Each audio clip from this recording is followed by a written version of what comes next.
Bonsoir à tous et à toutes.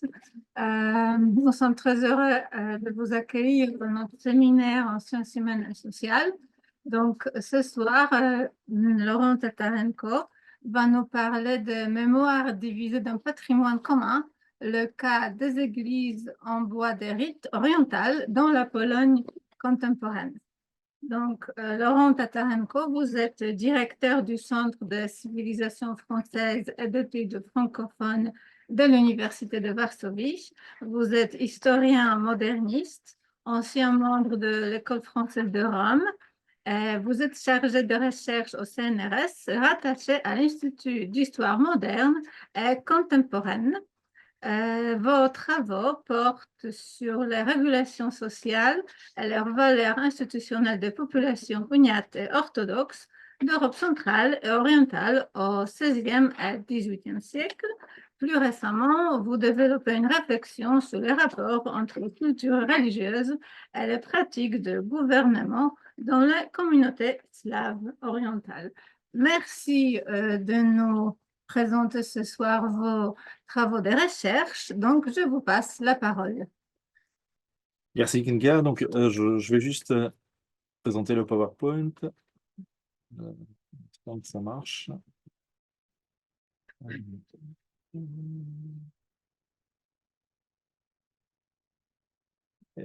Bon, est-ce que vous voyez en ligne? Je suppose que ça devrait fonctionner. Si quelqu'un pourrait encore une fois confirmer, ce serait parfait. Parfait, très bien. Merci beaucoup. Bien, donc ce soir, donc, nous nous réunissons pour la dernière fois avant les fêtes de fin d'année. Donc, on va essayer de parler d'un sujet, disons, un peu excentré par rapport à ce qu'on avait traité jusque-là, puisque là, je vous parlerai, disons, d'un patrimoine religieux, mais qui, dans le même temps, replonge dans les problématiques que nous avons déjà abordées dans d'autres séances. Et aussi, je vais essayer, pour ne pas faire une séance trop formelle, revenir sur quelques points pour vous expliquer la situation de ces églises, mais aussi vous donner quelques éléments de chronologie historique au départ, afin que nous puissions suivre ensemble ce sujet. Et par la suite, évidemment, j'espère qu'il nous restera un peu de temps pour la discussion, qui sera sans doute la partie probablement la plus intéressante dans cette séance.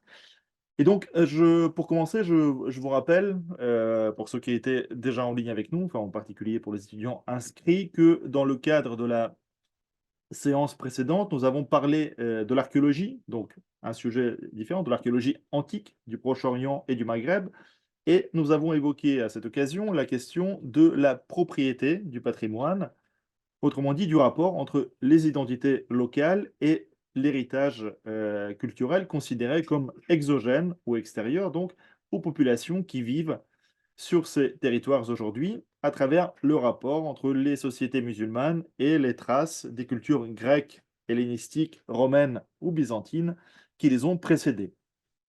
Alors, cette problématique renvoie évidemment à la construction du récit historique des communautés, mais également à des questions pratiques comme la conservation ou la restitution des artefacts déplacés depuis le 19e siècle. Et comme vous le savez très bien, et on en voit un certain nombre dans les musées, évidemment en France, en Grande-Bretagne, mais également en Allemagne. Or, bien évidemment, ces interrogations que nous avions abordées à cette occasion ne sont pas propres à l'espace méditerranéen, mais apparaissent à des degrés divers dans les différents territoires marqués par les déplacements de population ou par la modification de tracés frontaliers.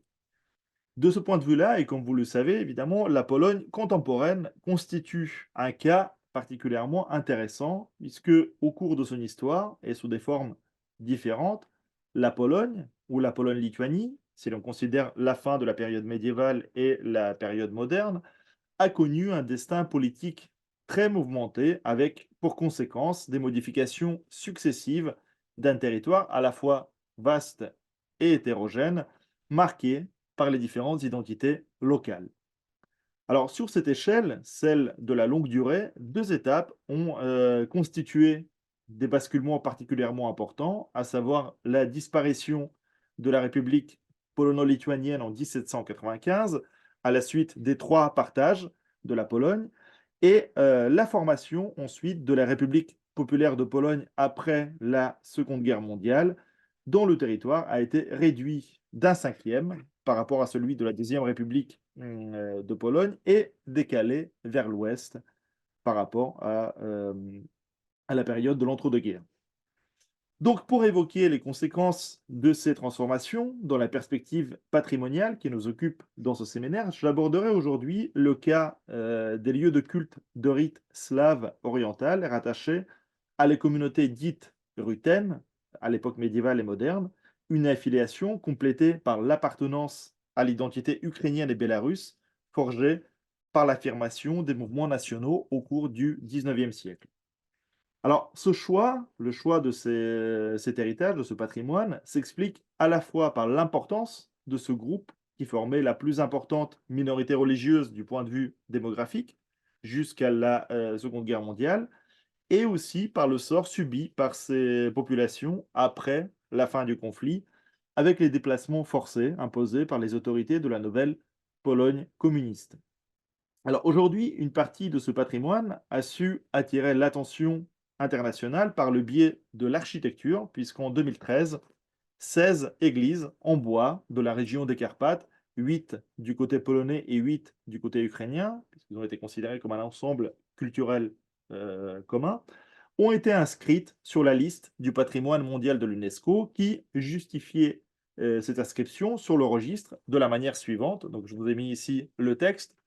Bon, qui est sur l'écran, ça peut décaler, mais disons que donc UNESCO en général retient un certain nombre de critères pour classer les monuments, pour les inscrire donc, sur cette liste. Donc là, c'est en particulier le critère numéro 3 et le critère numéro 4 qui ont été mis en avant. Donc le 3, il s'agissait d'apporter un témoignage unique ou du moins exceptionnel sur une tradition culturelle ou une civilisation vivante ou disparue. Donc je lis très rapidement avec vous. Donc les tsarkva, donc église, ils ont gardé ce terme en français, même si évidemment bon, il serait plus exact de traduire simplement par église, apporte un témoignage exceptionnel sur une tradition de construction ecclésiastique orthodoxe distincte qui est ancrée dans les traditions dominantes de l'Église orthodoxe, entremêlée avec le langage architectural local. Les structures architecturales, conceptions et motifs décoratifs sont caractéristiques des traditions culturelles des communautés locales de la région des Carpates et illustrent une multiplicité de références symboliques et de significations sacrées liées aux traditions.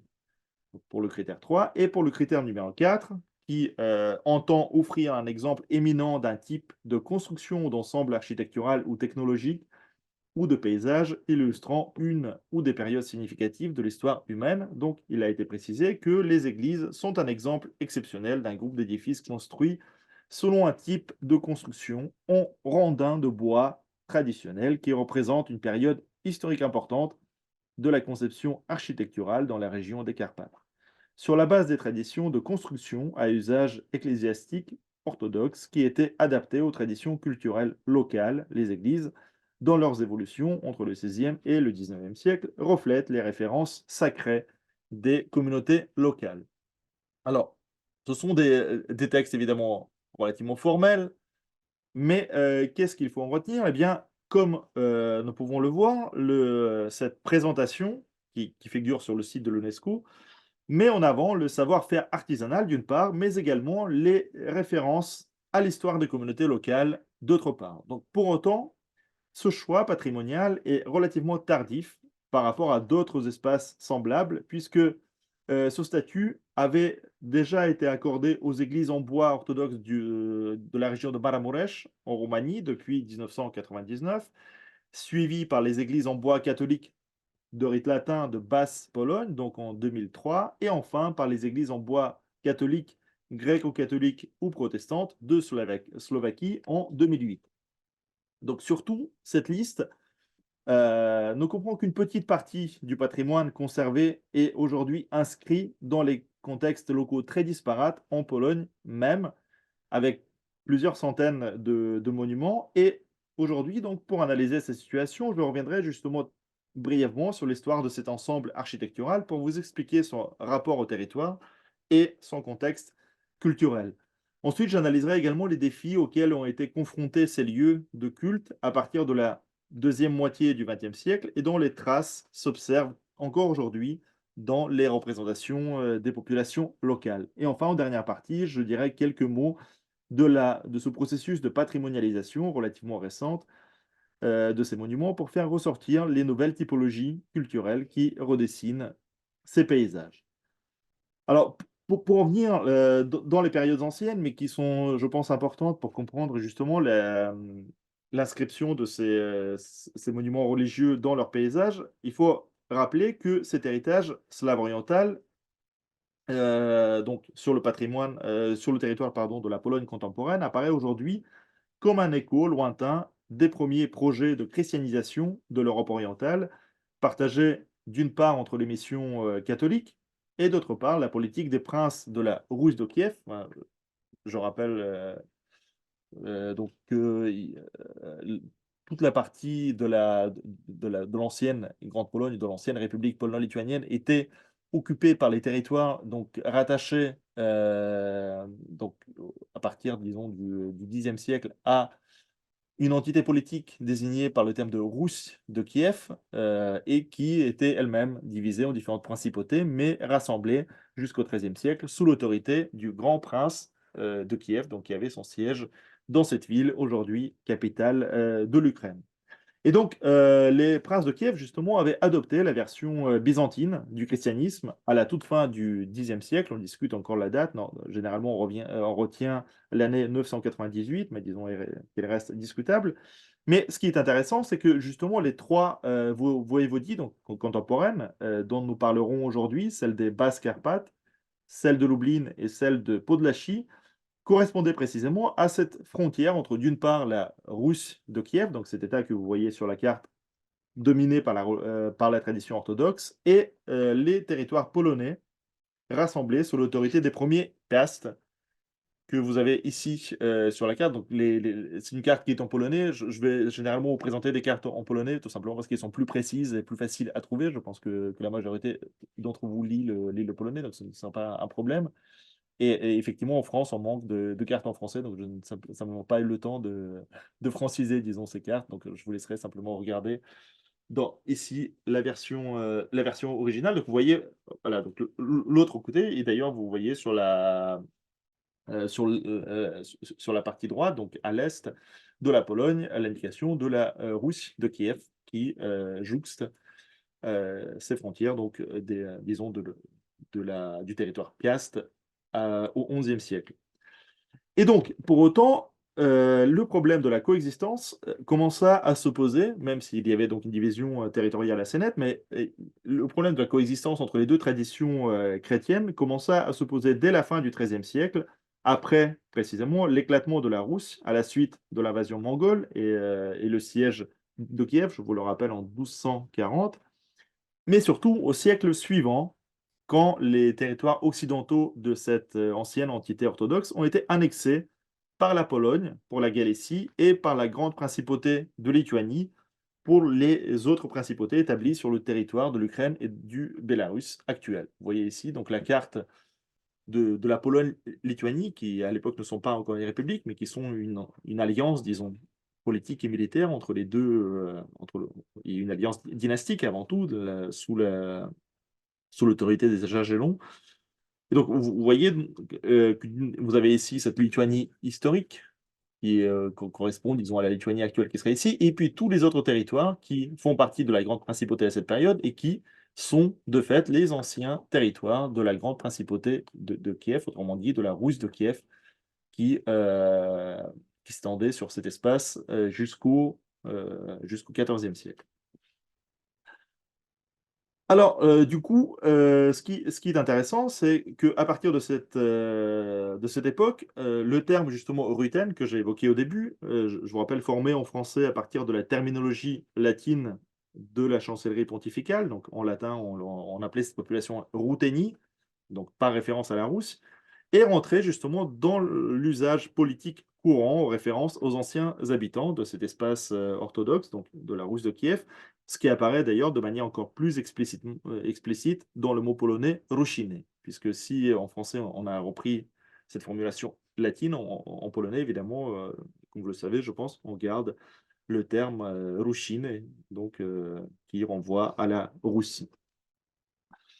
Alors, le contact entre les deux traditions chrétiennes s'est renforcé encore davantage avec l'union dynastique de la Lituanie avec la Pologne, donc sous les Geslas Jagellon, que j'ai déjà mentionné, puis surtout après 1569, et la fondation de la République polo-lituanienne par le dernier souverain de la dynastie Jagellon, donc Sigismond II Auguste, avec l'union de Lublin, en 1569. Alors, dans cette république, désormais polo-lituanienne, donc réunie sous l'autorité d'un seul souverain et avec une seule diète, même s'il y a des gouvernements et plusieurs instances qui restent séparées, les populations sont réparties de manière évidemment inégale sur l'espace, mais il faut remarquer que dans les années 1580, donc quelques années après l'union de Lublin, on estime généralement que les Ruthènes, précisément, représentaient jusqu'à 40% de la population de la République, avec près de 3 millions d'individus. Alors ici, je vous présente une carte en français cette fois-ci, parce que c'est moi qui en suis l'auteur, mais qui présente la situation non pas à la fin du XVIe, mais au début du XVIIe siècle. Et ce que vous avez ici, cette zone en hachuré, en diagonale, en fait, représente la zone où les institutions religieuses ruthénes, c'est-à-dire les églises ruthénes et les populations elles-mêmes, sont très présentes, voire majoritaires. Donc, vous voyez, il y a une bonne partie de la République et la majeure partie de la grande principauté de Lituanie qui est occupée par ces populations ruthéennes. Évidemment, il y a d'autres populations, mais là, elles sont largement majoritaires. Et ce qui est intéressant, c'est que justement, ça représente non seulement un espace, mais comme je vous l'ai indiqué encore une fois, une masse d'individus importants, donc presque 40% de la population de l'époque, estimée à un peu plus de 7 millions d'individus. Alors, dans la dernière décennie du XVIe siècle, et sous l'effet des réformes religieuses qui marquaient cette période, également en Europe occidentale, avec les réformes protestantes, le Concile de Trente ensuite, et la réforme de l'Église catholique. L'Église orthodoxe ruthène, représentée par la métropole de Kiev, donc, que vous avez ici, donc c'était le siège principal de toute cette église qui relevait à l'époque du patriarcat de Constantinople, donc elle faisait partie de la juridiction de Constantinople, avec 7 autres évêchés que vous pouvez repérer dans les différents endroits de la carte, enfin, donc une métropole divisée en 7 évêchés, a été divisée donc encore davantage entre ceux qui avaient fait le choix de passer sous la juridiction de Rome, donc devenue Église uniate, et ceux qui restaient attachés à l'obédience justement du patriarcat de Constantinople. Alors cet événement, connu comme l'Union de Brest, promulguée dans les années 1596, a donné naissance à l'Église uniate ruthène à l'époque, c'est-à-dire une Église catholique qui avait conservé son rite et ses usages orientaux, donc, issus de la tradition byzantine, et qui apparaît notamment comme l'ancêtre de l'actuelle Église gréco-catholique ukrainienne. Donc, quand on parle aujourd'hui de l'Église gréco-catholique ukrainienne, l'une des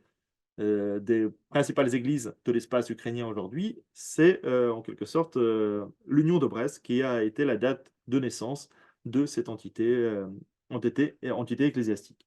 Alors, cette division entre les juridictions a instauré une division aussi à l'intérieur même de la communauté ruthène, renforçant par ce biais la conscience des appartenances confessionnelles distinctes, même si les pratiques religieuses quotidiennes des uniates, donc ceux qui appartenaient à cette église, et des orthodoxes sont restés pendant longtemps relativement proches en raison des traditions et des références communes. C'est-à-dire ils avaient le même rite, ils avaient les mêmes héritages, disons, ecclésiologiques, mais évidemment, leurs obédiences restaient partagées entre Rome et Constantinople.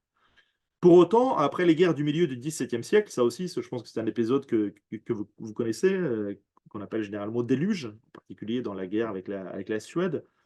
L'Église orthodoxe polo-lituanienne et ses fidèles ont été progressivement considérés comme une minorité suspecte de connivence avec les ennemis de la République, comme les Cosaques au départ, puisque cette période de trouble a commencé en 1648 avec l'insurrection cosaque, donc de Bogdan Khmelnytsky, et aussi de connivence avec les moscovites, c'est-à-dire ceux qui également en alliance avec les Cosaques sont entrés sur le territoire polo-lituanien, en particulier dans la grande principauté de Lituanie, et qui ont occupé ce territoire pendant plusieurs années, au moins jusqu'au début des années 60. Et puis, le véritable traité, disons, n'a été signé qu'à Androsovo en 1683, donc près de 30 ans pratiquement après le début de ce conflit. Alors, inversement, l'Église uniate ruthène a pu accroître son influence grâce à une politique royale de plus en plus hostile au nom catholique, qui a abouti au rattachement des trois derniers diocèses orthodoxes qui restaient dans le royaume de Pologne, donc y compris celui de Przemyśl. Vous voyez, c'est la ville qui est située tout au sud aujourd'hui, donc à la frontière, justement, entre la Pologne et l'Ukraine actuelle. Et au cours du XVIIIe siècle, l'uniatisme, c'est-à-dire cette vision, disons, de la religion slave orientale portée par l'Église uniate, s'est implantée de manière pérenne dans l'actuelle région des Basses Carpates, dont nous parlerons par la suite. De cette manière, à la veille des partages de la Pologne, donc, qui ont commencé en 1772 et qui se sont terminés en 1795, je le rappelle, l'Église uniate apparaissait comme l'une des principales institutions religieuses de la République, la plus importante par le nombre de ses structures paroissiales, mais aussi comme un soutien loyal du pouvoir royal polonais, voire comme un relais même de la culture polonaise auprès des populations de rite oriental, puisque par exemple dans la pratique administrative, l'Église uniate a rapidement adopté, dès la deuxième moitié du XVIIe siècle, le polonais, par exemple dans les visites pastorales, dans les registres, par exemple dans les registres des naissances, des mariages, etc. C'est généralement le polonais qui est utilisé à cette période.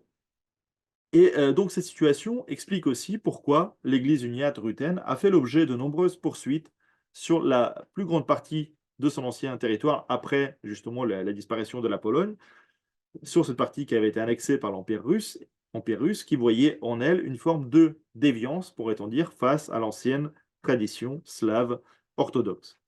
Alors dans sa volonté de combattre les tendances centrifuges, mais aussi d'imposer une forme de correspondance entre les divisions confessionnelles et les identités nationales en construction qui s'affirment au cours du XIXe siècle, les autorités russes ont rapidement supprimé une grande partie des structures hiérarchiques uniates et ont fini par abolir l'Église uniate elle-même, tout d'abord en 1839, puis de manière définitive en 1875, en supprimant le dernier diocèse, le diocèse de Chełm, dans le royaume de Pologne qui était rattaché donc, à l'Empire russe, mais qui gardait une forme d'autonomie de façade jusqu'à la disparition de l'Empire.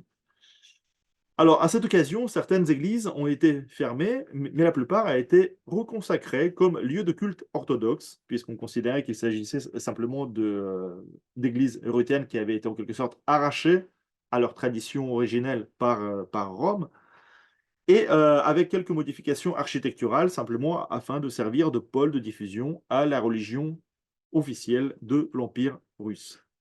Donc, dans ce contexte difficile, l'Église uniate ruthène n'a pu subsister que sur le territoire de l'Empire d'Autriche, puis d'Autriche-Hongrie, soit les anciens diocèses de Lviv et de Przemyśl. Donc, nous avons déjà évoqué Przemyśl, donc Lviv aujourd'hui évidemment en Ukraine, l'une des principales villes de l'Ukraine occidentale.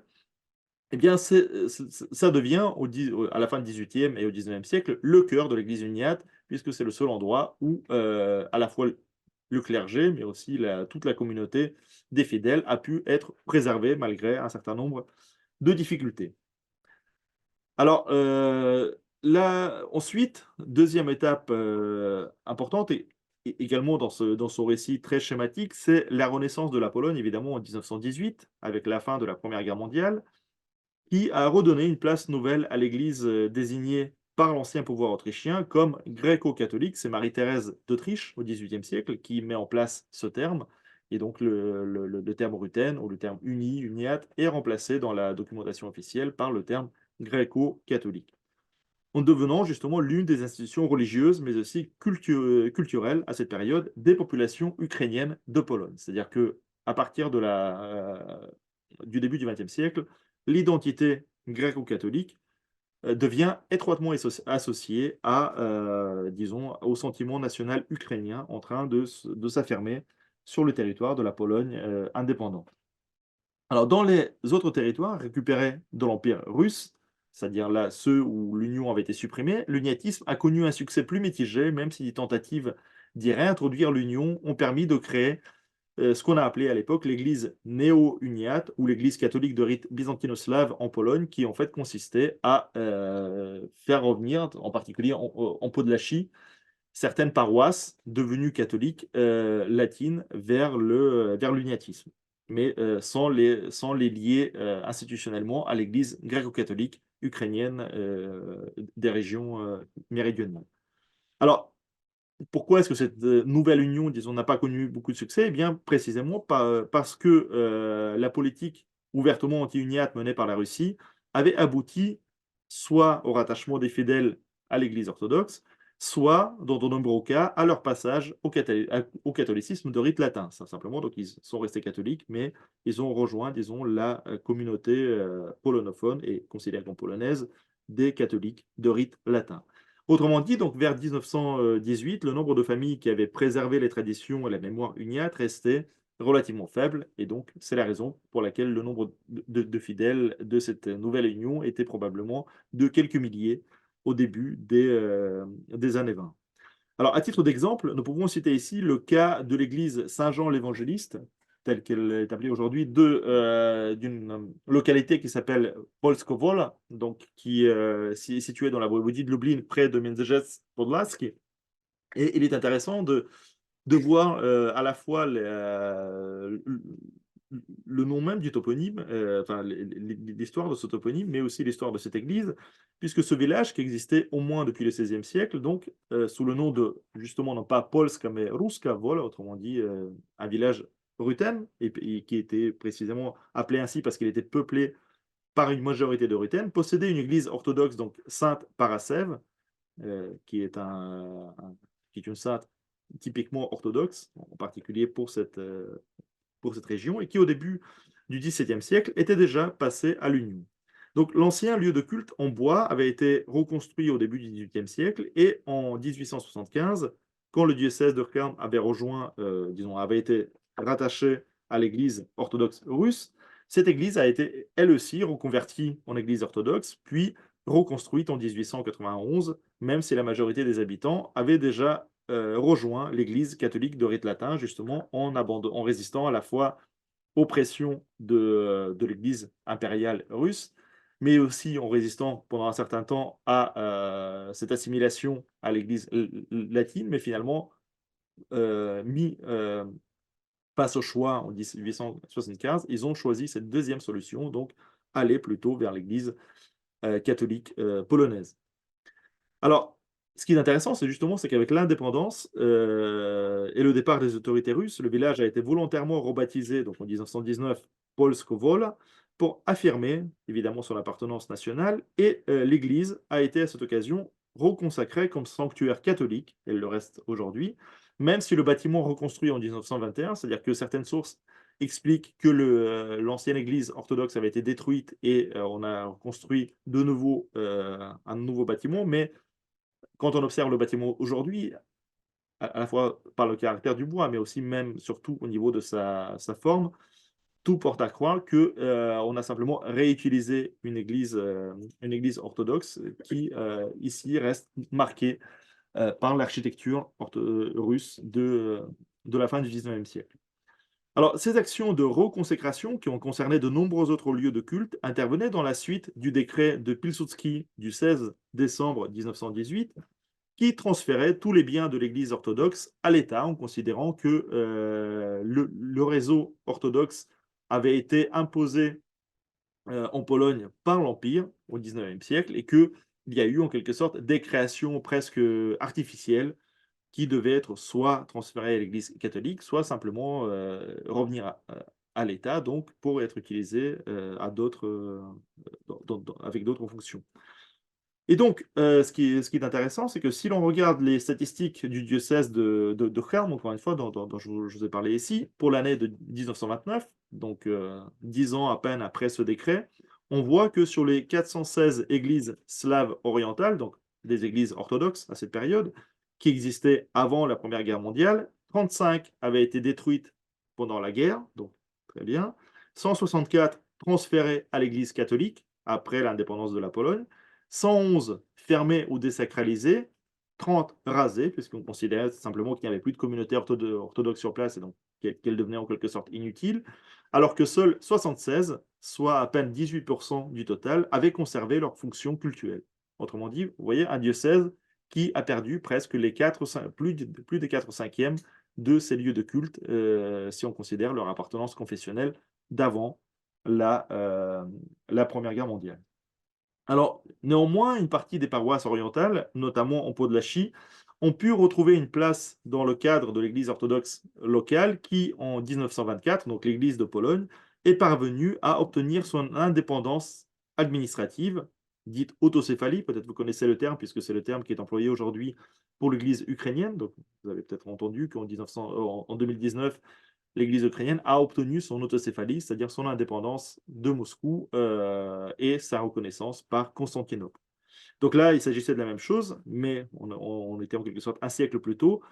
Et malgré cette indépendance, donc finalement un rattachement de l'Église orthodoxe et la création d'une Église orthodoxe locale, véritablement polonaise, le milieu des années 1930 a apporté de nouveaux défis aux populations orthodoxes, puisque devant les tensions internationales croissantes et les conflits intérieurs, des conflits à la fois nationaux et politiques, entre le gouvernement et les communistes, entre le gouvernement et les nationalistes, tels qu'on les appelait, enfin ceux qui luttaient pour l'indépendance de l'Ukraine, et bien, tous ces tiraillements ont poussé le gouvernement à faire le choix de mettre en place une politique d'assimilation, on pourrait en dire de polonisation forcée, en détruisant les lieux de culte orthodoxes dans les paroisses qui étaient considérées comme des foyers actifs du sentiment national ukrainien et dans une moindre mesure bélarusse, notamment dans la région de Kherm, encore une fois, et dans la partie méridionale de la Podlachie. Donc, par exemple, ici, vous avez un cas avec les photos qui ont été conservées à l'époque,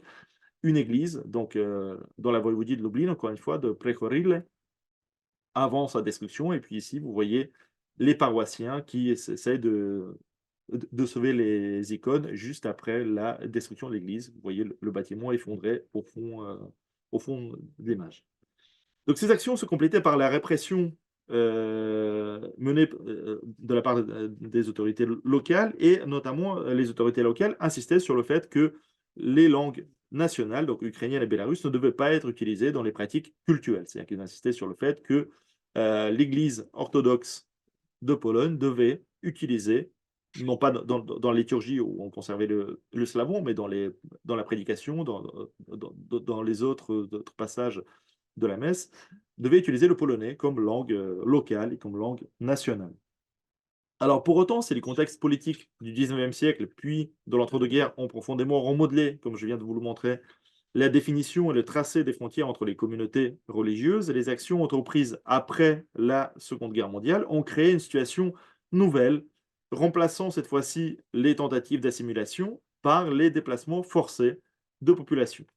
En effet, donc dès septembre 1944, des accords signés entre la nouvelle République populaire de Pologne et les républiques soviétiques d'Ukraine et du Bélarus, ou de Biélorussie, ont donné un cadre légal au transfert de population entre les trois entités politiques qui, entre 1944 et 1946, ont pris la forme de déportation qualifiée à l'époque, comme vous le savez peut-être, par le terme de rapatriement. Le rapatriement des Polonais en Pologne et le rapatriement des Ukrainiens ou des Bélarusses vers la République d'Ukraine ou la République de Bélarussie. Ainsi, près de 750 000 Polonais et Juifs polonais, qui ont été également compris dans ces transferts, ont été envoyés en Pologne depuis l'Ukraine soviétique, ce qui représentait à peu près 90% de toutes les personnes qui avaient été classées dans cette catégorie, et près de 250 000 individus depuis le Bélarus, également polonais ou juifs polonais, mais dans ce cas-là, cela représentait 45% à peu près du total. Alors, dans l'autre sens, ce qui nous intéresse ici en particulier, la Pologne a envoyé vers l'Ukraine près de 480 000 individus considérés comme ukrainiens au sens ethnique, puisqu'évidemment, il n'y avait pas de classification politique dans la mesure où ces Ukrainiens avaient normalement la nationalité polonaise, enfin en tout cas avant la guerre, avaient la nationalité polonaise, et également près de 40 000 autres personnes vers le Bélarus. Donc vous voyez que les échanges avec l'Ukraine étaient beaucoup plus élevés que les échanges avec le Bélarus, sachant que dans les deux cas, on a laissé une certaine souplesse, c'est-à-dire que les Polonais ont conservé davantage de Bélarus sur le territoire, et les Bélarusses, de leur côté, ont aussi conservé davantage de représentants de la minorité jugée comme polonaise sur à l'intérieur de leurs frontières. Alors, si les transferts de population n'ont concerné qu'une partie des minorités, justement dans le cas de la Biélorussie, les personnes classées comme ukrainiennes ont fait l'objet d'une attention politique toute particulière en raison de l'action de l'armée insurrectionnelle ukrainienne, ou pas, telle elle est connue soit en Ukraine, soit en Pologne, qui, dans l'immédiat après-guerre, continuait à mener la lutte de part et d'autre de la frontière polono-soviétique contre les autorités communistes.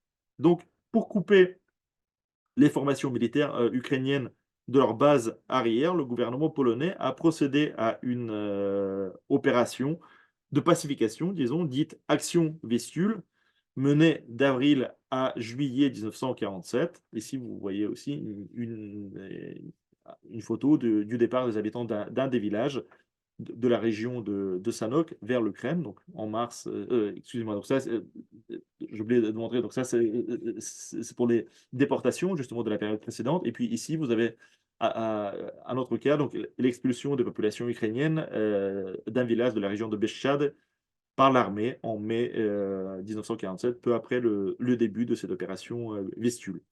Et le but donc de ces déplacements était de déporter les populations classées comme ukrainiennes et qui avaient échappé aux opérations précédentes de rapatriement forcé vers les régions occidentales et septentrionales de la Pologne. C'est-à-dire qu'ici, il s'agissait d'une action qui allait dans l'autre sens, en quelque sorte. Il ne s'agissait pas de les renvoyer en Ukraine, considérés comme leur territoire d'origine, de manière évidemment artificielle, puisqu'ils étaient nés en Pologne, mais de les garder sur le territoire polonais, mais de les éloigner de la frontière en les envoyant vers les espaces soit occidentaux récupérés sur les anciens territoires allemands, donc après la guerre, soit vers le nord, donc là aussi récupérés sur le Troisième Reich, donc après 1945. Donc, vous voyez que par ce fait de déplacement, les populations qui jusque-là étaient implantées dans cette région frontière entre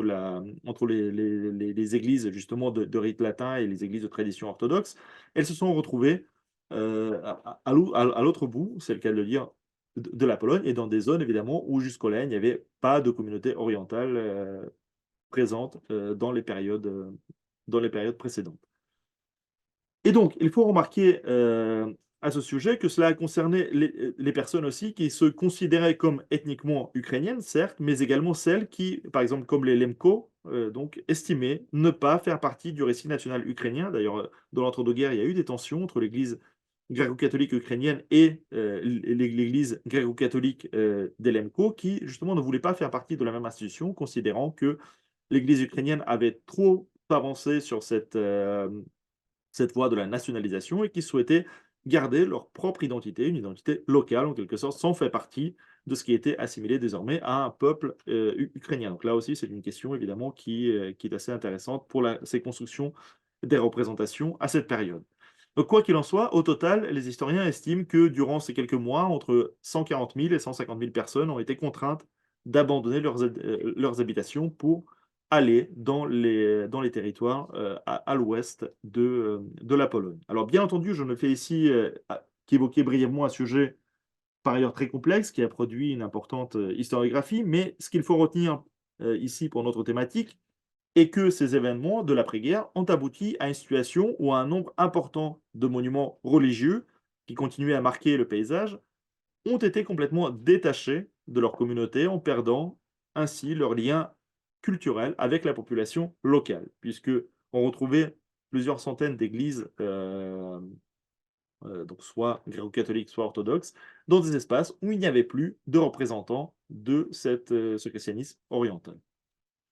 Et c'est là, en quelque sorte, que nous rentrons plus concrètement dans le sujet, dans l'aspect patrimonial, disons, de notre sujet, puisque dans cette situation difficile, l'ancien héritage religieux ruthène a connu des destins variés en fonction du territoire considéré, mais aussi des choix particuliers qui ont pu émerger des rapports de force locaux. Donc certaines églises ont été tout simplement fermées et en partie pillées au cours des années. C'est le cas, par exemple, ici, d'une des églises qui, vous avez ici son état actuel, donc l'église gréco-catholique de l'intercession de la Vierge à Miękisz Stary, donc près de Yaroslav, construite au XIXe siècle, donc dans cette partie qui appartenait à l'Autriche-Hongrie, puis abandonnée en 1947 et plus jamais réutilisée depuis. Donc, vous voyez dans quel état il se retrouve aujourd'hui. Alors, d'autres églises aussi, cas plus classiques à l'époque communiste, puisque c'était à peu près la même pratique également en Union soviétique, sont devenues des succursales, par exemple, d'exploitation agricole et n'ont commencé à être protégées que très récemment. Donc ici, vous avez le cas d'une église de la voïvodie de Lublin, donc dans le village de Mitsov, près de Hrubešov, qui a été transféré en 1948 à une exploitation d'État, donc ce qu'on appelle PGR en polonais, donc, et qui est resté jusqu'à la fin de la Pologne communiste, utilisé comme soit entrepôt, soit en tout cas un lieu une remise de cette exploitation agricole. Alors, la majorité, toutefois, a été de ces différents lieux de culte, a été récupérée par l'Église catholique polonaise de rite latin, qui a procédé à son tour à des adaptations architecturales. Et ici, à partir de l'exemple des églises qui ont été le mieux conservées, on peut établir une certaine typologie de ces transformations en fonction des situations qui se présentaient dans ces cas particuliers. Alors, dans le cas de l'ancienne église de la Nativité de Jésus de Szpikowoce, que vous avez ici, là aussi dans la région de Hrubieszów. Nous remarquons ainsi, donc évidemment, une forme qui reste très parlante, donc une forme qui rappelle ces églises orthodoxes ou gréco-catholiques, donc du christianisme oriental. Nous remarquons aussi une adaptation au rite catholique romain à l'intérieur, avec la disparition d'un des objets clés, disons, du culte de tradition byzantine, qui est l'iconostase. Vous voyez ici, ça c'est l'intérieur de cette église, évidemment, qui a été restaurée, reconstruite à plusieurs reprises, mais vous voyez ici que à la place de l'iconostase, qui devait probablement se trouver ici, devant ce mur de fond d'église, nous avons des autels de rite catholique romain, un autel central, des autels latéraux, donc une église qui, si l'on n'avait pas vu cet extérieur, pourrait rassembler à n'importe quelle église polonaise, enfin, en bois évidemment, mais les églises en bois ont également existé dans la tradition du culte catholique romain. Et ici, donc, à l'intérieur, cet héritage, disons, oriental a complètement, ou du moins semble complètement effacé. Cette église, donc, originellement gréco-catholique, a été au départ donnée à l'église catholique romaine dès 1919, d'ailleurs, donc dès l'indépendance de la Pologne, avant de revenir brièvement aux orthodoxes pendant la Deuxième Guerre mondiale. Et ensuite, en 1947, le monument a de nouveau été attribué à l'Église catholique romaine et consacré d'ailleurs sous un autre nom, puisque l'Église orthodoxe avait été consacrée à la fête de la Nativité de Jésus, alors que désormais l'Église porte le nom de Notre-Dame de Grâce dans le culte catholique romain. Donc ça, c'est le premier cas, disons, d'effacement complet disons, du rite de tradition orientale. Un autre cas que vous avez dans l'église, cette fois-ci Saint-Jacques de Powroznik, dans la région de Nowy Sącz, et qui, d'ailleurs, cette église qui figure aujourd'hui sur la liste des monuments inscrits sur la liste du patrimoine de l'UNESCO, donc l'une des 6 églises qui se trouve l'une des 8 églises, excusez-moi, qui se trouve du côté polonais. Ici, vous avez une solution architecturale qui a été différente, puisque cette église, dont la construction remonte au tout début du XVIIe siècle, a été le siège d'une ancienne paroisse uniate, habitée par les Lemko, justement, qui a été transférée au culte catholique après la guerre, en 1951. Alors, l'iconostase, comme vous le voyez ici, n'a pas été totalement supprimé, mais il a été découpé, c'est-à-dire que vous voyez le haut qui a été gardé à sa place, en quelque sorte, et puis tout le bas a été découpé, mais il n'a pas été jeté ni brûlé, il a simplement été déplacé et installé au fond de l'église, sur le mur du fond, ce qui correspond évidemment absolument pas à la tradition orientale, mais néanmoins qui reste très visible. Et donc ici, vous avez une église avec une atmosphère un petit peu particulière, puisqu'en dehors de son côté ancien et son côté en bois particulier à cette région, avec des choix stylistiques particuliers à cette région, on voit aussi une atmosphère, disons, hybride, avec un agencement architectural de rite romain formé d'objets de rite byzantin. Donc, vous voyez évidemment l'iconostase, mais aussi un certain nombre d'icônes qui avaient été conservées et qui sont placées dans cette partie de l'église. Alors enfin, un autre cas, en restant dans un territoire voisin, se voit dans l'église de l'intersection de la Vierge d'Ovčare, que vous avez ici, elle aussi, donc figurant sur cette liste de l'UNESCO, et qui a été reprise par l'Église catholique polonaise également dès la fin des années 1940, donc peu après l'opération Vistule. Alors, sachant qu'une partie de la population du village, qui était composée de Lemko également, a pu revenir dans leur localité d'origine à la fin des années 1950, il y a eu une opération en 57-58 qui a permis à peu près à 5000 personnes de revenir de ces territoires occidentaux vers leur patrie d'origine, disons. Eh bien, cette église a accueilli, dès l'époque communiste, quelques célébrations gréco-catholiques également. Donc, il y avait une coexistence des deux rites qui a été officialisée en 1998. Et aujourd'hui, elle est officiellement partagée entre les institutions des deux rites, c'est-à-dire que l'Église gréco-catholique et l'Église catholique de rite romain. Alors c'est pourquoi son organisation intérieure, enfin de cet espace que vous voyez sur la photographie, reprend la tradition orientale avec l'iconostase qu'on repère parfaitement. Vous voyez, il est placé donc au bon endroit. Il a été conservé en entier, donc c'est un iconostase qui date du XVIIIe siècle. Mais à cette iconostase, on a adjoint les autels plutôt placés à la manière romaine, donc un autel central, et puis les autels latéraux, donc de style baroque, également ancien, mais qui là font référence directement à la tradition donc, catholique romaine. Et donc, vous avez l'existence de ces deux espaces, c'est-à-dire que un espace mixte qui permet d'effectuer les services liturgiques dans chacun des deux rites sans transformation importante qui, qui, qui devrait être fait dans une église qui ne serait que pour un seul rite. Alors, du coup, ces différentes adaptations montrent le statut complexe, évidemment, de ces monuments qui sont ballottés, comme vous le voyez, d'une part entre l'héritage culturel qu'ils représentent et d'autre part leur fonction liturgique en lien avec la géographie ecclésiastique locale. Les perspectives quasi muséographiques, symbolisées par des actions comme l'inscription de ces monuments sur la liste de l'UNESCO, n'est qu'un des aspects évidemment très réduits de l'approche patrimoniale, puisque la Pologne compte aujourd'hui, comme je l'ai rappelé au début, près d'un demi-millier d'églises en bois, issues de la tradition slave orientale, et tout autant d'églises donc soit en pierre, soit maçonnées, donc des églises en briques. Donc vous avez plus d'un millier d'églises aujourd'hui de tradition orientale, soit en bois, soit faites aux maçonneries, datant de différentes périodes, généralement du 19e siècle, de la fin du 18e, mais certaines remontent jusqu'au 16e ou 17e siècle, comme certaines des églises que je vous ai montrées ici. Alors, dans le cadre de cette présentation, j'ai voulu volontairement mettre en avant le premier des deux ensembles, donc celui des églises en bois, car l'architecture en bois est généralement plus directement associée à des modèles, et puisque souvent dans les différents livres d'histoire de l'art, vous allez voir des descriptifs qui vont vous expliquer que vous avez un style d'Elemco, vous avez un style de Podlachie, vous avez un style de la voïvodie de Lublin, etc., qui sont propres à telle ou telle version régionale. Donc, d'une part, donc, c'est justement un caractère stylistique plus affirmé, et d'autre part, et aussi un lien plus étroit avec les savoir-faire locaux, c'est-à-dire en quelque sorte une mise en avant de l'artisanat local.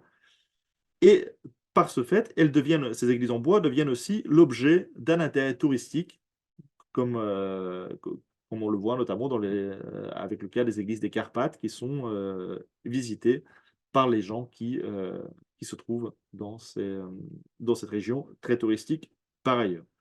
De la même façon aussi, pourquoi est-ce que la question du bois est importante? Parce que la plus grande fragilité du matériau utilisé pose plus explicitement évidemment la question de la conservation qui porte en elle aussi le problème de la propriété. C'est-à-dire qui va être responsable de cette conservation et si une institution finance cette conservation plus qu'une autre, est-ce qu'elle va être considérée comme propriétaire du bâtiment, alors même qu'elle n'est pas forcément celle qui est issue de la même tradition religieuse.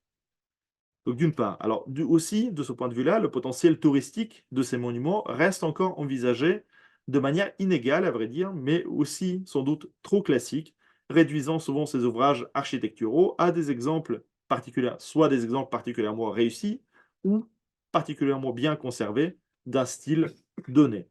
Or, si cela fonctionne plutôt bien dans les territoires de montagne du sud de la Pologne, qui attirent déjà de nombreux visiteurs par leur potentiel naturel, disons, vous connaissez tous la région de Bieszczady, où les gens, évidemment, ne vont pas spécialement pour visiter les églises, mais vont plutôt pour se promener à la montagne et plutôt visitent ces monuments par un détour.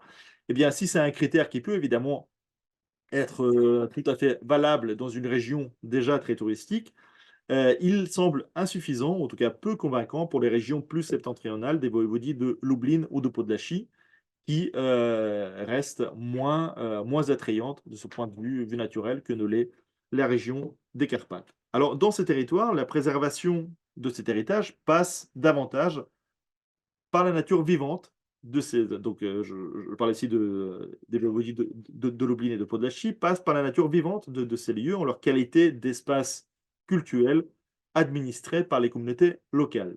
Alors, de ce point de vue-là, la réappropriation de plusieurs de ces bâtiments par l'Église catholique polonaise a certes permis, comme je l'ai montré, de préserver ce patrimoine d'une certaine façon et même de procéder à une forme de patrimonialisation, mais elle a donné en même temps à ce processus un caractère explicitement confessionnel, reconstruisant souvent un récit mémoriel qui gomme les différentes strates historiques de cet héritage. On l'a par exemple vu avec l'église de Polska Wola, où, a priori, tout en reprenant une église à l'origine de tradition orthodoxe, aujourd'hui, la communauté locale affiche très explicitement et très clairement qu'il s'agit d'une église reconstruite ex nihilo pratiquement, et qu'il s'agit d'une église pleinement rattachée au culte catholique romain, sans véritable lien avec ses origines orientales. Alors, bien entendu, là encore, ce phénomène n'est pas propre à la Pologne, comme vous vous en doutez bien, et on le retrouve dans de nombreux exemples très célèbres, comme je peux évoquer très brièvement, par exemple, un exemple que vous connaissez tous, c'est l'architecture, l'insertion de l'architecture antique dans les églises catholiques italiennes. Par exemple, on voit des colonnes romaines réutilisées dans les basiliques ou même dans les plus petites églises en Italie. Mais aussi, on peut penser par exemple à l'adaptation de l'église byzantine Sainte-Sophie d'Istanbul au culte musulman, évidemment, qui met ensemble deux héritages. Et d'ailleurs, là, une basilique qui, pendant un certain temps, avait été finalement considérée comme musée, et puis depuis 2020, et là, elle est de nouveau redevenue un lieu de culte actif, donc une mosquée musulmane active. Alors, pour autant, les transformations successives subies par ces monuments en Pologne, par rapport au cas célèbre que je viens d'évoquer, et ici à l'échelle de simples unités paroissiales, montrent que les églises restent ici un lieu d'affrontement entre les discours identitaires concurrents et récurrents également, ou plus encore des points d'ancrage d'une toponymie mémorielle, pourrait-on dire, redessinée à l'occasion de chaque évolution politique majeure. Ce qui est intéressant, c'est qu'on a vu que chacune de ces églises a souvent été ballottée entre les dessins politiques concurrents. Donc au départ, par exemple, toute la question qui concernait le passage entre l'orthodoxie et l'union. Ensuite, le cas de la présence de l'Empire russe qui a essayé de rendre ces églises de nouveau orthodoxes, ou en tout cas de mettre en avant leur héritage orthodoxe. Et puis, dès la fin de l'Empire et dès la reconstitution d'une Pologne indépendante, au contraire, une volonté, non pas seulement en quelque sorte une occasion, mais véritablement une volonté de remarquer cet héritage comme des lieux de culte, de rite catholique romain, en montrant qu'il s'agissait bien d'un espace rattaché à l'église principale de la nouvelle Pologne. Alors, dès lors, la muséification, qu'on a vu à travers, par exemple, le patrimoine qui avait été inscrit sur la liste de l'UNESCO, semble aller à contre-courant d'une mise en valeur convaincante de ce patrimoine religieux. C'est pourquoi les solutions parfois opérées de déplacer ces églises dans des musées de la vie rurale en plein air, qu'on appelle donc, Skansen en Pologne, donc, mais en français, je pense qu'on pourrait traduire par musée en plein air, me semble, et semble en général, ne pas être le choix le plus adapté, bien qu'attrayant du point de vue touristique. C'est-à-dire que ces lieux sont visités, certes, Mais de ce point de vue-là, le lieu de culte est complètement coupé de son contexte territorial et aussi dans son contexte évidemment social dans lequel il a été construit, transformé et finalement qu'il a aussi servi à à façonner en quelque sorte. Donc, en effet, plus que de faire de ces églises des témoins génériques d'une époque ou d'un groupe en particulier, il semble aujourd'hui plus pertinent de voir en elles des vitrines, en quelque sorte vivantes, des populations locales, en privilégiant une mise en valeur sur site, probablement, y compris d'ailleurs, je pense, en mobilisant les nouvelles technologies, sur lesquelles on pourra revenir dans la discussion si vous le souhaitez, qui remplaceraient au centre du récit les transformations successives des rapports entre la communauté et son territoire à cette échelle locale, en quelque sorte, faire une micro-histoire de ces églises qui serait une manière de peut-être les mettre en valeur, mais non pas seulement de les mettre en valeur d'un point de vue artistique, mais aussi de les mettre en valeur dans toute leur richesse des strates historiques qu'elles ont en quelque sorte vues et qu'elles ont elles-mêmes gardées à travers les différentes transformations qu'a subi leur patrimoine architectural religieux. Voilà, je m'arrêterai là. Déjà été un peu long, je pense, aujourd'hui. Donc voilà, je vous remercie.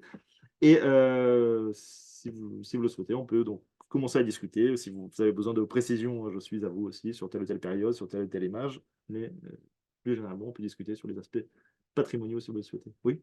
Alors, moi, je voulais juste demander pourquoi, que les- après qu'on ait, donc, on va dire, chassé les populations qui n'étaient pas Mhm. catholiques, pourquoi, en créant ces églises catholiques, on n'a pas enlevé justement cette culture orientale? Si on a, on va dire, enfin, on a expulsé ces populations, pourquoi on garderait leur culture? Enfin, comment elle est restée, en fait? Bah, elle est restée précisément, je pense, c'est un peu sur cet aspect-là que j'ai terminé, c'est-à-dire qu'on a considéré que ce n'était pas simplement justement un patrimoine confessionnel, c'est-à-dire qu'on a voulu redonner un aspect très confessionnel, mais on a considéré aussi qu'il s'agissait d'un patrimoine local véritablement. C'est-à-dire que la communauté qui était présente, en fait, ce qui s'est passé, c'est que les gens, en réalité, qui ensuite, qui restaient les paroissiens à l'échelle locale, et en particulier soit en Podlachie, soit dans la voïvodie de Lublin, qui relevaient de l'Empire russe au XIXe siècle, on a vu aussi que c'était des gens qui avaient, enfin, dans les familles, pas eux-mêmes, mais dans les familles, avaient subi plusieurs conversions. Donc, ça veut dire que c'est des gens qui eux-mêmes se rattachaient quelque part à un patrimoine ruthène ou un patrimoine oriental.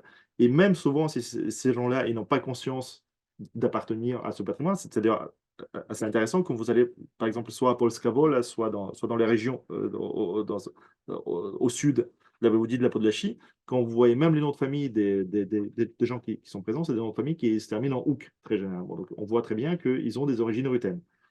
Vous discutez avec eux, ce que j'ai eu l'occasion de faire, en leur disant, bon, bah là, vous êtes à Polska Wola, donc il y a un siècle encore, ça s'appelait Ruska Wola, donc vous êtes sans doute originaire enfin, d'une famille soit ruthène, soit ukrainienne, etc.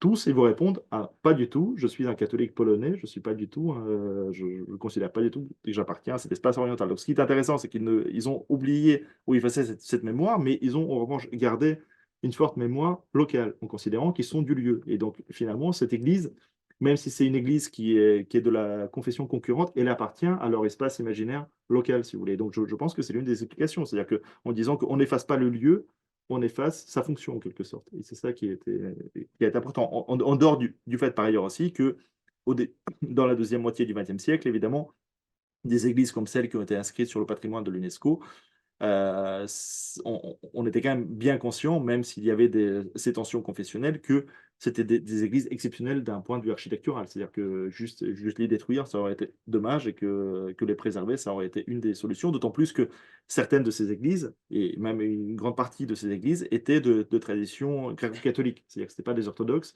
mais des gréco-catholiques. Donc ils faisaient quand même partie de la même obédience. C'est-à-dire que même s'il y avait des concurrences entre les rites, euh, l'Église polonaise, romaine, ne pouvait pas dire explicitement qu'elle supprimait toute la tradition gréco-catholique. Enfin, non seulement parce que c'était la même obédience, mais parce qu'aussi c'était une église qui était encore plus que l'église polonaise officielle poursuivie par le pouvoir communiste. Donc c'était en quelque sorte contre-productif de dire qu'on s'attachait à supprimer une église qui était en quelque sorte dans le même camp religieux, si vous voulez.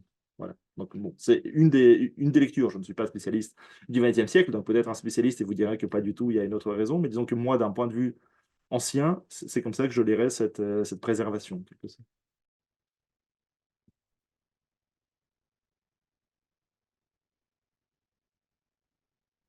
Moi, j'ai une question. Allez-y. Ouais. Peut-être si c'est un peu. Est-ce que vous nous avez montré des photos, des belles photos moi aussi je suis catholique, et des belles photos des églises. Vraiment, c'est très joli. Et, est-ce que vous avez visité peut-être ces églises? Bah, certaines, oui. Enfin, j'ai l'occasion. Bah, Par exemple, bah, là, je vous ai pas mis. Enfin, celle de Paul Scavo, là, je l'ai visitée. Je visitais celle-ci aussi parce qu'elle était intéressante. Celle-ci. Donc, les autres, je ne m'en rappelle plus. Oui, Saint-Jacques de Pofouchink. Excusez-moi, c'est quel style? Vous n'avez pas précisé dans. Alors, celle-ci, on les classe comme le style des Lemko, c'est-à-dire que c'est le style. Enfin, donc, ça, c'est une église qui a été. Souvent, c'est à peu près les mêmes périodes. C'est-à-dire que ce sont des églises qui datent du début du XVIIe siècle. Et ensuite, c'est des églises qui ont été reconstruites, soit en grande partie, soit en tout cas en partie, au XVIIIe siècle. Donc c'est l'architecture en bois du milieu du XVIIIe siècle, propre à ces régions. Enfin, de manière très schématique, je ne suis pas historien de l'art, donc je peux vous dire ça. Après, si vous me demandez quel est le point exact Je vais faire des recherches approfondies. Merci beaucoup. Voilà, moi, je ne suis pas suffisamment spécialiste pour vous dire quel est le point de détail qui dit que c'est une église d'Elemco. Mais... C'est une question à part, n'est-ce pas? Oui, ben, enfin, ça, c'est du contexte. Mais... ça relève de l'histoire de l'art. Après. Merci beaucoup. Je vais juste vous demander, c'est un sujet très particulier, les églises en bois ici, et je voulais juste vous demander si cela ne vous dérange pas, comment vous en êtes arrivé justement à penser à découvrir l'histoire justement de ces églises en bois depuis l'inspiration orientale. Bah, moi, à vrai dire, je n'ai pas du tout commencé à travailler sur les églises en bois. Moi, j'ai commencé à travailler sur sur les églises euritaines, en fait, enfin, c'est-à-dire sur l'histoire religieuse de ces communautés euritaines. Et ensuite, évidemment, j'en suis venu à travailler sur enfin, pas à travailler sur les églises en bois en tant que telles, mais à visiter ces monuments et du coup, à travailler sur certains de ces monuments. Mais ça fait partie, en fait, moi, mon intérêt il était plus au début pour les populations. Euh, plus que pour les bâtiments en tant que tels, si vous voulez. D'autant plus que moi, j'ai commencé à travailler sur la Lituanie, et en Lituanie, en réalité, ce type d'église en bois est peu présent. Ce qui existe en Lituanie, c'est un autre type de modèle ecclésiastique encore. C'est des églises plutôt plus anciennes, en briques, et donc c'est un mélange entre le gothique et la tradition orientale. Donc c'est encore un style différent, en quelque sorte, qu'on trouve en partie en Vilnius et qu'on trouve dans certaines églises de campagne aujourd'hui, en Biélorussie en particulier. Et c'est quelque chose que vous retrouvez, je ne sais pas si vous avez l'occasion de visiter, c'est le petit village, enfin, disons un bourg plutôt, justement dans cette zone-là, mais du côté polonais, sur le Bug, qui est le bourgade de Kodań. Je ne sais pas si ça vous dit quelque chose. Et donc là, vous avez une ancienne église, donc une église privée au départ de la famille des Sapiecha, qui était une grande famille noble polonaise, mais d'origine ruthène. Et donc là, ils ont construit une église, si je m'en rappelle bien, à la fin du XVe siècle. Et donc vous avez ce type de gothique qui mêle aussi des éléments d'architecture orientale. Donc voilà, si vous voulez tout savoir sur mon point d'intérêt, ça a commencé par la brique et je suis venu en bois juste pour vous présenter. Oui. Moi, j'aurais une curiosité concernant la typologie des destins de ces églises de rite oriental après l'opération Vistule. Est-ce qu'on a des éléments pour expliquer justement cette diversité des destins? J'imagine que c'est des enjeux très locaux, mais en particulier pour les transferts à l'Église catholique, qu'est-ce qui a fait que, dans certains cas, dans la majorité des cas, si j'ai bien compris, c'est l'Église catholique qui les a récupérés, et dans d'autres cas, ça ne va être pas. Je ne peux pas vous dire exactement parce que je n'ai pas travaillé sur cette période. Je pense qu'on peut trouver des éléments. Je pense qu'en tout cas, ce qui a freiné, ce qui a pu freiner le transfert de telle ou telle paroisse, c'est peut-être aussi, bon, premièrement, s'il y avait une communauté qui était présente sur place. Donc, par exemple, là où les zones étaient exclusivement pratiquement ukrainiennes, Je pense que s'il n'y avait pas de fidèles, on n'allait pas créer une église alors qu'il était vide. Donc il fallait qu'il y ait une population, c'est d'une part. Et d'autre part, je pense que ce qui a pu rentrer en jeu, c'est l'église que je vous ai montrée ici. Parce que là, ça n'a pas été le cas. Par exemple, s'il y avait une exploitation agricole sur place, là, ça a pu concurrencer évidemment à l'époque communiste, le transfert à l'église catholique polonaise. Donc je pense que ça a dû être l'un des facteurs importants. Ensuite, probablement aussi, je pense que enfin, c'est-à-dire que dans les Carpates, c'était un peu compliqué parce que c'était des zones plus isolées, enfin, puisque c'était une zone montagnarde. Je pense ensuite que dans les cas de la Podlachie et de la voïvodie de Lublin, je pense que ce qui a dû jouer aussi, c'est la survivance, peut-être aussi, et l'histoire des communautés locales. C'est-à-dire que si c'était des communautés enfin, dans les familles, s'étaient converties récemment au catholicisme latin, peut-être que justement, ils étaient plus volontaires, disons, à récupérer ces églises qui leur semblaient plus proches de leur héritage familial, encore plus que simplement d'un héritage toponymique local, en quelque sorte. Donc, peut-être, voilà. Mais ça, effectivement, c'est un point à creuser, c'est une très bonne question, mais je ne saurais pas répondre. Et du coup, quel est le statut actuel de ces églises comme celle-ci qui étaient des guerres Là, actuellement, c'est une église qui a été récupérée par l'église gréco-catholique de l'ukrainienne, enfin, qui, en fait, des diocèses gréco-catholiques en Pologne sont rattachés aujourd'hui à l'église ukrainienne. Donc c'est simplement qu'il y a un culte, enfin, ils sont en train de la restaurer, donc ça appartient, c'est comme toutes les églises en Pologne, vous savez, en principe, donc ça appartient enfin, au clergé pour la gestion, mais il faut que, par exemple, pour toute construction, pour toute transformation, c'est l'évêque qui doit donner son accord. Donc, et si, par exemple, s'il y a une restauration ou quelque chose, s'il y a des gros travaux, c'est l'évêque qui doit faire appel au gouvernement. Donc, c'est lui qui dépose le formulaire, en quelque sorte, pour faire des travaux. Donc, voilà. Donc, au principe, c'est la propriété ecclésiastique qui porte sur ces églises. Et c'est le cas de la majorité de ces églises qui ont été désaffectées après la Oui, je guerre. crois que la majorité aujourd'hui, oui. Alors, il en reste un peu plus de désaffectés dans les Carpates, justement parce que c'est là où les communautés étaient plus isolées, enfin, pour des raisons que je vous ai expliquées. Dans la voïvodie de Lublin et Podlachie, ils ne sont pas toutes en très bon état, mais je crois qu'actuellement, ils ont toutes été récupérées. Enfin, soit ils ont été récupérées, soit même si elles restent fermées, elles ont été restaurées au moins sur le budget soit du village, soit du bourg local, en fait. Parce que maintenant, ils essaient de les remettre. Parce que là, en plus, ils les considèrent, effectivement, il y a cet aspect du patrimoine, et ils commencent à prendre conscience que c'est aussi simplement un objet culturel. Mais même s'il n'est plus attribué au culte, c'est quand même un objet culturel qui peut être important pour eux, justement.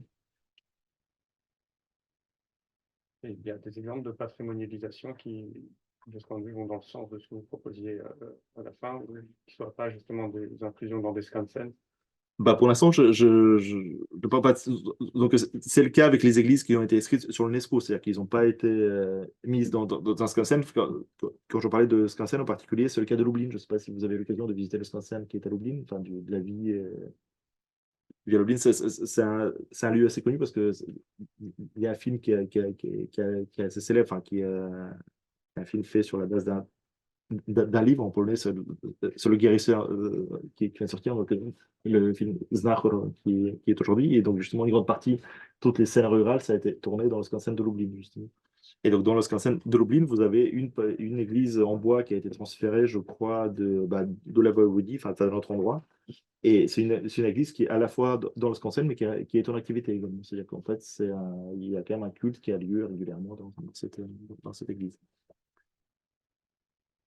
Moi, quand je parlais de mon côté des solutions qui pourraient être mises en place, je pensais en particulier, enfin, en tout cas, moi, ce que j'envisagerais aujourd'hui, par exemple, même si ça coûterait un peu d'argent, peut-être ça demanderait un peu de temps de départ, mais par exemple, ce qui serait vraiment très intéressant pour la mise en place de cette histoire locale des communautés, je pense que c'est évidemment de laisser les églises sur place, mais utiliser des outils, peut-être comme des tablettes, vous savez, on peut reconstituer en 3D les différentes versions, une tablette qui montrerait, par exemple, quel était le modèle de cette église au XVIe siècle, quel était son modèle au XIXe, etc., pour voir comment est-ce que le passage de chaque nouveau pouvoir politique a transformé son apparence et le paysage dans lequel cette église a été inscrite, en fait.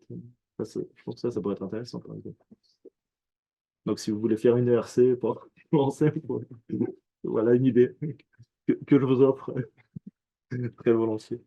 Oui, parce que, enfin, très sincèrement, je pense que ça pourrait être un projet assez intéressant. Bon, ça demanderait un travail graphique très important et un travail de source aussi, parce qu'il faut retrouver tout simplement quelle était la forme de ces églises, mais il y a quand même des travaux des historiens de l'art qui ont été faits, enfin, dans la deuxième moitié du XXe siècle en particulier, qui ont essayé de réunir un certain nombre de choses, d'autant plus que ce sont des églises souvent quand même de tradition gréco-catholique, et donc les gréco-catholiques avaient des visites pastorales qui étaient assez précises déjà au XVIIIe siècle, donc on pourrait essayer de retrouver quelle était l'apparence, etc. Et ça pourrait être vraiment une chose intéressante, à mon avis, si on pouvait faire tout un parcours avec les différentes étapes de ces églises pour voir les adaptations architecturales aux différents rites et aux différentes exigences politiques du moment. Il y a une question d'Alexandra. Oui, excusez-moi. Elle a levé la main. Oui, Alexandra, j'ai vu que vous avez le... Oui, ok, merci beaucoup. Donc, vous avez dit au début que plusieurs églises en bois, ils l'ont brûlé. Donc, je voudrais savoir si peut-être il y a de plans pour les reconstruire. Est-ce que vous savez quelque chose à propos de projets comme ça? Pour le projet à grande échelle, non. Je sais qu'il y a eu des projets justement dans le cadre de cette inscription à l'UNESCO, mais il y a eu tout un projet de recherche sur les églises en bois des Basses-Carpates. Donc là, effectivement, il y a eu des choses. Je pense qu'ils ont rassemblé des plans. Ils ont en particulier, je pense, dû trouver des choses pour le 19e siècle, puisque en fait, au 19e siècle, c'était une zone qui dépendait encore une fois de l'Autriche-Hongrie. Et donc, il y a sans doute des choses soit dans les archives locales, donc soit à Vienne même, peut-être il devrait y avoir des choses. Donc, je pense que ça, c'est la région des Basses-Carpates. Elle devait être plus facile qu'à approcher pour la Podlachie et pour la voïvodie de Lublin. Je pense que ce qui pourrait être intéressant aussi, mais il faudrait aller en Russie, en fait, parce qu'en réalité, il faudrait voir les archives russes, probablement, dans la mesure où une partie de ces églises avait été soit reconstruite, soit restaurée. Et donc, du coup, quand les architectes russes refaisaient des travaux dans ces églises, je suppose qu'ils faisaient un relevé aussi. Donc, et je pense que souvent, d'ailleurs, c'est assez intéressant, ceux qui étaient les architectes, mais ce n'étaient pas véritablement des architectes, c'était plutôt des ingénieurs, souvent, qui ont travaillé à ces reconstructions, c'était des ingénieurs militaires en réalité, puisque c'était des garnisons qui étaient présents sur place. Et donc, je pense que dans les archives de l'armée qui sont conservées à Saint-Pétersbourg, il doit y avoir des choses. Alors, peut-être il y a quelque chose dans les archives locales en Pologne, mais à Saint-Pétersbourg, on devrait sans doute trouver pas mal de documents sur ces questions-là, je pense, dans les archives de l'armée. Je ne sais pas si j'ai répondu à votre question, mais... Oui, oui, oui, merci beaucoup. Et Oui. dans quelle mesure, en fait, ces églises sont inscrites dans l'imaginaire collectif polonais? Parce que les Rutènes, c'est un petit peu la culture qui a disparu, on les voit dans toutes les statistiques. Est-ce que au niveau national, je pense par exemple il y a des types de... par exemple, je pense aux églises savoyardes qui ont vraiment aussi toutes des particularités et elles sont complètement absentes de l'imaginaire mémoriel français. Oui, oui, exactement. Est-ce que là, c'est quelque chose, les Polonais connaissent ces églises et leurs particularités? Ça, il faut le demander vraiment aux Polonais, Oui, plus ce que je ne suis pas, mais je pense que oui, parce que il y a deux interfaces qui sont ici assez intéressantes. Enfin, d'une part, c'est l'interface que j'ai évoquée, c'est l'interface politique, parce que souvent, il y a quand même une grande partie de ces églises qui a été récupérée par le culte catholique romain. Donc aujourd'hui, ça a été assimilé comme un patrimoine véritablement polonais. Donc ça, c'est un premier point. Et deuxième point aussi, ce qui est intéressant, c'est que c'est un patrimoine justement qui est très marqué par une influence régionale. C'est-à-dire que les églises de Podlachie vont avoir une telle structure, les églises de Carpates vont avoir une telle forme. Et du coup, ce qui est intéressant, c'est qu'aussi, justement, il y avait une circulation assez importante de ces modèles architecturaux entre les confessions. C'est-à-dire que dans les Basses-Carpates, tu vas retrouver des églises aussi qui sont des églises de rite latin, mais qui sont en bois. Et donc, je pense que là, effectivement, alors peut-être pas, ils ne sont pas véritablement un élément de l'imaginaire en tant qu'église ruthène, mais ils sont un élément de l'imaginaire en tant qu'église héritée, on va dire, de cette Pologne multiculturelle qui a existé avant 39, mais qui a existé surtout avant même la fin du XVIIIe siècle. Donc là, je pense que oui, c'est quelque chose qui reste, parce que tu sais très bien que cet imaginaire des confins, des cresses, c'est quelque chose qui marque, et donc là, ça en fait partie, même si là, on est à la limite, disons, de ce qui est considéré comme les confins traditionnels, ça fait aussi partie de cette pluralité pluralité des appartenances religieuses, etc. Et donc, je pense que oui, c'est quelque chose. Mais ça, il faut demander justement. C'est à la salle qu'il faut. Est-ce que les Polonais considèrent que les églises en bois, c'est quelque chose qui c'est peut-être vous pouvez nous dire. Vous qui avez en plus c'est l'habitude d'aller en Podlachie, est-ce que vous considérez que ça fait partie d'un héritage polonais ou est-ce que vous voyez ça comme un héritage étranger, justement? C'est vrai que je connais ces églises en Podlasie. Je, je crois que connaissant l'histoire, on le considère aujourd'hui comme les églises polonaises, mais qui font partie de l'héritage plus européen, c'est-à-dire avant, ils appartenaient aux Ukrainiens, aujourd'hui, ils sont devenus polonais. Donc, je le vois comme une partie de notre mémoire imaginaire.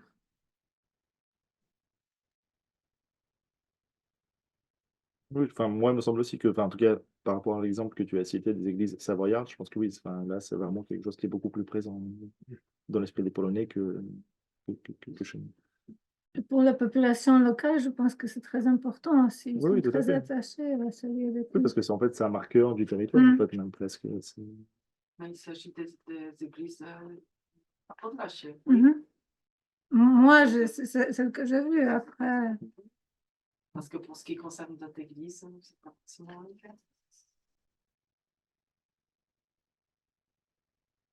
Bah, disons que, enfin, dans la voïvodie de Lublin, c'est un peu la même thématique qui se pose après. C'est juste que c'est effectivement, c'est peut-être plus, ils ont été plus transformés dans la voïvodie de Lublin qu'en Podlachie. Parce qu'en Podlachie, en plus, ce qui est particulier, c'est-à-dire qu'il y a une partie qui se rattache plutôt à cet héritage ukrainien, mais il y a une grande partie qui sont des églises orthodoxes, qui sont restées orthodoxes, puisque c'est la minorité bélarusse plutôt qui s'en charge aujourd'hui. Donc là, il y a une quelque sorte de continuité entre le 19e siècle et puis le 20e siècle. Même si, comme je vous ai expliqué, il y a eu quand même des tensions, mais il y a quand même eu une continuité au moins des communautés sur ces territoires, beaucoup plus que dans le cas des Ukrainiens qui étaient présents en Pologne.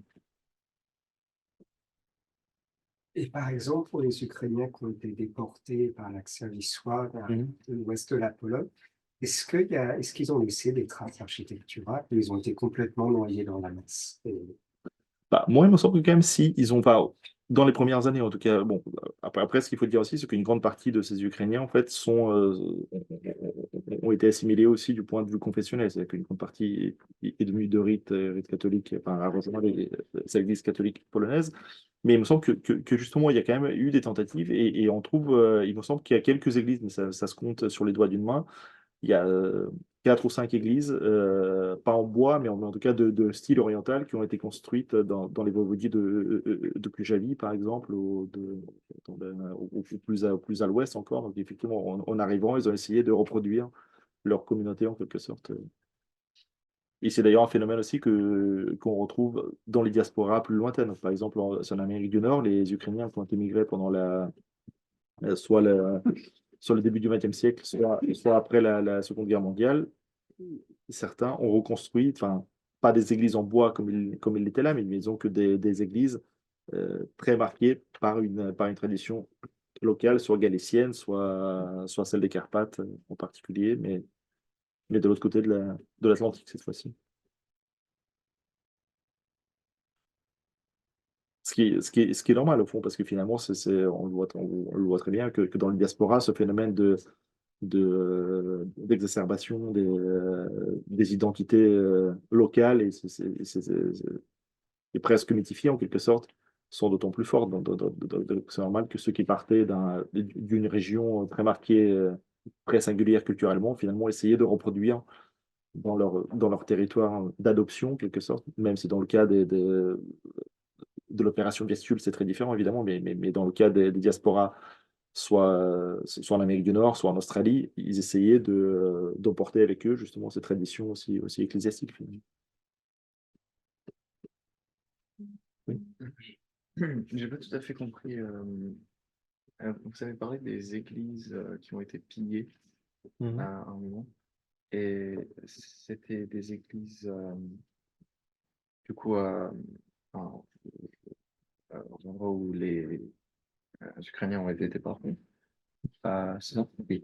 Et donc, ils ont été pillés par simplement juste des populations qui... Oui, ceux qui étaient sur place, enfin, c'est tout simplement pas payés dans le sens, ce ne sont pas des églises qui avaient des grandes richesses, mais par exemple, ils les ont pillés en reportant le bois, par exemple, pour la construction de leur propre maison, des choses comme ça. C'est ce qu'on a connu en France sous la Révolution française, quand on a pris aux églises pour construire les maisons, par exemple. Donc, là, c'est un peu la même chose. Ils ont pris des bouts de bois, par exemple, soit des bouts de bois, soit des meubles qui pourraient se trouver encore à l'intérieur. Donc, c'est tout simplement pour leur usage propre. Donc ça, c'est dans les zones oui, où les églises avaient été fermées, donc soit dans le voïvodie de Lublin, soit dans les Carpates également. C'est quelque chose oui, qui est arrivé, pas de manière fréquente, mais disons que c'est quelque chose qui se produisait régulièrement.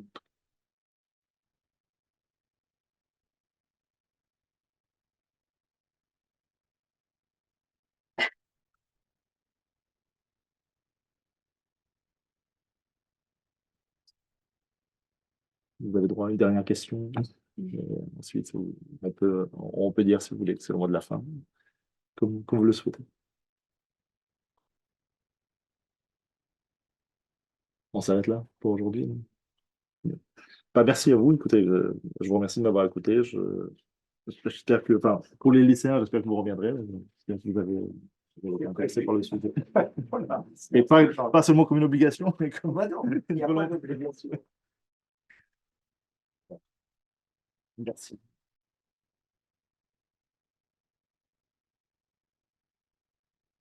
Et puis donc, pour ceux qui nous suivent en ligne et pour ceux qui viennent ici régulièrement, donc les lycéens, mais aussi les étudiants, on se retrouve en janvier. Donc, c'est la prochaine Le date, 10. c'est le 10. Voilà, on se retrouve le 10 janvier dans la même salle, à la même heure et le même jour de la semaine, donc un mercredi.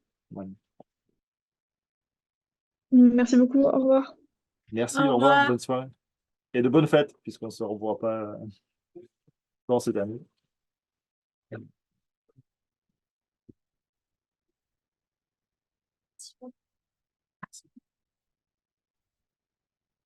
Что вstrzymać to nagranie, pamiętam, gdzie to tutaj tak. A, tutaj. Bon.